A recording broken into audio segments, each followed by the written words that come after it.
তোমাকে চাই, শুধু তোমাকে চাই। হ্যাঁ তুমি?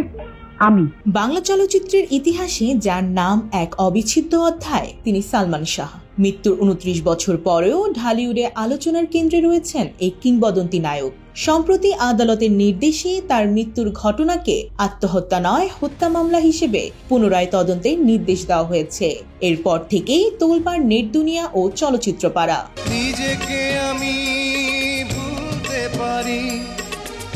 1996 সালে 6 সেপ্টেম্বর হঠাৎ করেই চলে যান সালমান শাহ। দীর্ঘদিন ধরে তার মৃত্যুকে আত্মহত্যা হিসেবে দেখানো হলেও এবার রমনা থানার পুলিশ নতুন করে 11 জনকে আসামি করে তদন্ত শুরু করেছে। আসামিদের দেশত্যাগের নিষেধাজ্ঞা জারি করা হয়েছে। তদন্ত কর্মকর্তাদের ভাষায় কয়েকজন আসামি ইতিমধ্যেই বিদেশে অবস্থান করছেন, তাদের ফেরানোর প্রক্রিয়া চলছে।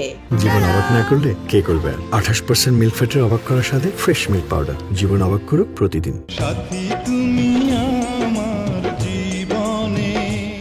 রিজভির পুরনো জবানবন্দি ঘিরে নতুন করে শুরু হয়েছে আলোচনার ঝড়। 1997 সালে আসামি রিজভি আহমেদ ফরহাদ আদালতে 164 ধারায় দেয়া এক জবানবন্দিতে বলেন, আমরা সালমান শাহকে হত্যা করেছি। ঘটনাটিকে আত্মহত্যা হিসেবে সাজানো হয়েছে। রিজভির দাবি, সালমানকে হত্যার জন্য 12 লক্ষ টাকায় চুক্তি হয়েছিল, যার মূল পরিকল্পনাকারী ছিলেন তার শাশুড়ি লতিফা হক লুসি। সালমানের স্ত্রী সামিরা হক ও কয়েকজন চলচ্চিত্র শিল্পীও এতে জড়িত ছিলেন বলে তার অভিযোগ।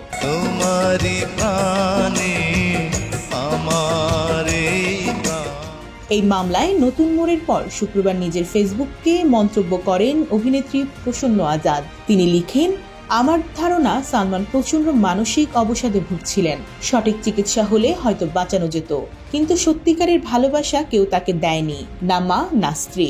তার এই মন্তব্য ঘিরে সামাজিক মাধ্যমে ব্যাপক প্রতিক্রিয়া দেখা যায়। কেউ প্রসন্নের সাহসিকতার প্রশংসা করেছেন, আবার কেউ অভিযোগ তুলেছেন তিনি সংবেদনশীল সময়ে অপ্রাসঙ্গিক মন্তব্য করেছেন। এখনো পুরো দেশ জুড়ে একটাই প্রশ্ন, সালমান শাহ কি আত্মহত্যা করেছিলেন নাকি হত্যা করা হয়েছিল? প্রায় 3 দশক পর আজও সেই উত্তর খুঁজছে বাংলাদেশ। নতুন তদন্ত হয়তো এবার উন্মোচন করবে ঢালিউডের সবচেয়ে রহস্যময় অধ্যায়ের সত্যতা। 1971 সালে জন্ম নেওয়া এই নায়ক মাত্র 25 বছর বয়সে 27টি চলচ্চিত্রে অভিনয় করে জয় করে নিয়েছিলেন কোটি দর্শকের হৃদয়। তার জনপ্রিয় সংলাপ তুমি আমার জীবনের প্রথম ভালোবাসা আজও সিনেমা প্রেমীদের মুখে মুখে ফেরে। ডেস্ক রিপোর্ট, জয় জয় দিন।